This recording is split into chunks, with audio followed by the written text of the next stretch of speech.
Assalamu alaikum wa rahmatullahi wa barakatuh. The poem that I will be performing in just a few short moments for you today is a poem that I dedicated to the celebration of the greatest women that ever walked on this earth. And they are 4 women who reached the level of excellence. And I'm just going to take a few seconds to explain all 4 of them. So the first of them, and in no particular order, is Asiya, the wife of Fir'aun, the tyrannical pharaoh. For those of you who know her story, she accepted Islam in secret when Musa alayhi salam came with the message. And later on, her tyrannical husband, Fir'aun, found out and he tortured her and wanted her to renounce her faith. And she decided to accept Islam and to die as a martyr, and she never renounced her faith. The second of these amazing women is Khadija radiallahu anha, who is the wife of the Prophet Muhammad sallallahu alaihi wasallam, the woman who embraced him when revelation descended. And the third is Maryam, peace and blessings be upon her and her son Isa alayhi salam. She was known for her modesty and for her piety and for her obedience to Allah and to her parents. And the fourth is, of course, Fatima, the daughter of the messenger Muhammad sallallahu alaihi wasallam. We are told about Fatima radiallahu anha that there is no one who emulated the characteristics and the mannerisms of the Prophet, peace be upon him, more than her. And so peace and blessings be upon all of them.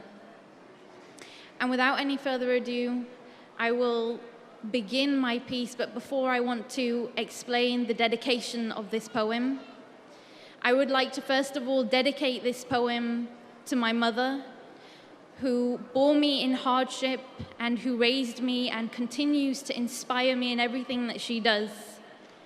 I would like to dedicate this poem to my son, Abdurrahman, who I was blessed with 9 months ago. And I would like to dedicate this poem to my husband, Jihad, who is a constant support and a source of tranquility for me. And it was his name and his being and character that was an inspiration for the title of my book, Nafsi, Jihad Upon Myself. And now I will begin my poem. May this be for the sake of Allah.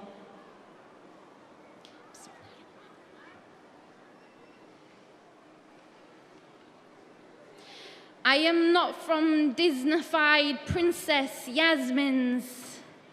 I am from dignified queens, from lands in the east where the sun's heat labored to make diamonds from a sand that was purified by toil and struggle. I am not from an era where beauty is learnt through YouTube tutorials and Instagram deets. I belong to a lineage of warrior women who fought on front lines and cared less for winged lions, like Amara, who took 12 wounds to protect the Rasul, peace be upon him. And he said to her, "Who is as strong as you, Amara?" I learn beauty tips from an Egyptian queen who died being tortured in African heat, who was stoned and whose skin was charred and singed by a searing sun that had no option but to rise that day. See, her soul longed for something greater than a mortal pharaoh. She was a queen, subservient only to the King of Kings, and her last words shall forever reign on the throne of my mind, so that I am reminded for what cause she died for when she said, in the midst of her martyrdom, "My Lord, build for me with you a home in paradise." And soon after, she began to smile as her home was being shown to her. So forget about fluffy eyebrows, Egyptian winged liners, and contoured noses, because her memory teaches me how to get my brain on fleek. We, women, whom ignorance deems to be weak, see through eyes that are bold but sweet, feel through hearts that are robust but meek. And we believe in a Lord who is irresistible, who is manifest and who is hidden. We women, followers of a religion that teaches us to be confident but humbly, teaches us that neither widow nor divorcee should be made taboo, demonstrated through the orphaned final seal, whose first love was a widow with children, Khadija bint Khuwaylid. And might I mention that she was also a very successful businesswoman, and we are in no need of modern constructs to demonstrate how a wife should love a husband when we have in Khadija an exemplary woman of excellence in whose home Gabriel entered and gave peace from her Lord. I have a teacher whose wisdom and belief were like a tree firmly established in its roots, and whose legacy live on for me to nourish myself from its fruits.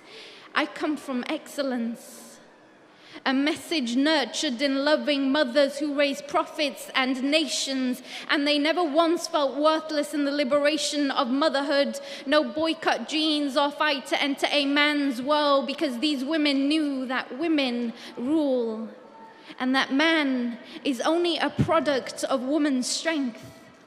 It took him 9 months to gain vigor from her, and even then he came into the world crying, "Accept Jesus, son of Maryam, Isa, slave of God." When the pangs of childbirth drove her to underneath a date tree in the valley of Bethlehem, and she was told, "Grieve not, as your Lord has provided water and dates, and peace be upon him the day that he was born, the day that he shall die, and the day that he will be raised alive." I come from nobility, found in the archaic early slaves of Israel, from an immaculate conception to the betrayal by possibly a disciple, and all the while faith in God guided. And she, the epitome of righteousness, how virtuous was she who was chosen to carry a mighty messenger. So please, Mr. Media, don't give me Kardashian standards when the mother of Christ showed me liberation through veiling. Because being Armenian is no longer exotic once it conforms, but real women of prowess are those that do not yield to being objectified and hypersexualized commodities. No, they are glowing and dazzling beacons who left the womb in weakness and who grew in strength, demonstrating that beauty is not in the eye of CBS, and that beauty is indeed in the deed done with pure intent. That my soul satisfaction is only in accordance to my attraction to divine scripture and in worship to the one and nothing but he. See, as women, we are told that our beauty is in feminine mystique. But what if I told you that to be feminine requires a secret power? It requires strength to preserve physical beauty in a world where even the believing man has an affinity to what is outwardly appeasing. We still maintain what is called justice to our souls by perfecting our relationship with our Lord, who is Al-Wadud, most loving. See, the eyes of man shall constantly rove if his heart is covetous, but we women have some control over where that invasive glare rests. Imagine it had the power to slap the lewd face before it had any chance to unlace and untie any dignity we had as the human race. Through chiseled cheekbones and feline faces, through the inciser's knife and cat-shaped eyes, the corrected woman strives. But a lioness is only so because of her spirit, not because of what sexual desire she elicits. So for all those that have gone under, let me introduce you to the mother of martyrs, Sumayya, former slave, who when asked to betray her Lord rejected and consequently felt the piercing sword straight through her womb. And here we are in this battle against vanity when my pious predecessors were too busy defending their rights for life. My religion posits and deposits the investment of previous madams equal children of Adam, because in our religion Eve was forgiven too. And this earth is not toil, it is testing. And suffering is not God's punishment on earth for women, no. In God's eyes we are equal, not man's sequel. And all thanks to my Creator for giving me Fatima and Aisha, peace and blessings be upon them both, for establishing scholarship of women upon this earth. I, woman, more than any mammal, have the capacity to trace a civilization that could not care less for extravagance. It does not require cosmetic alterations to make it complete, no. The completion of my deen occurred 1400 years ago. اليوم أكملت لكم دينكم وأتممت عليكم نعمتي ورضيت لكم الإسلام دينا.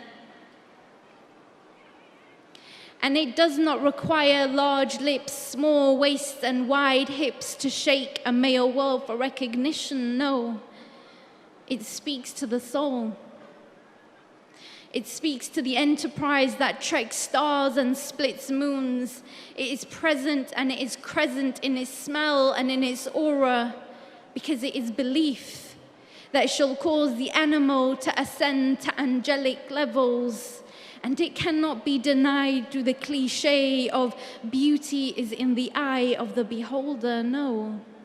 It is a unanimous truth, and it is that he whose vision encompasses all, and that none encompasses him. It is that he is irresistible, and that we women choose to submit to none but him. Thank you.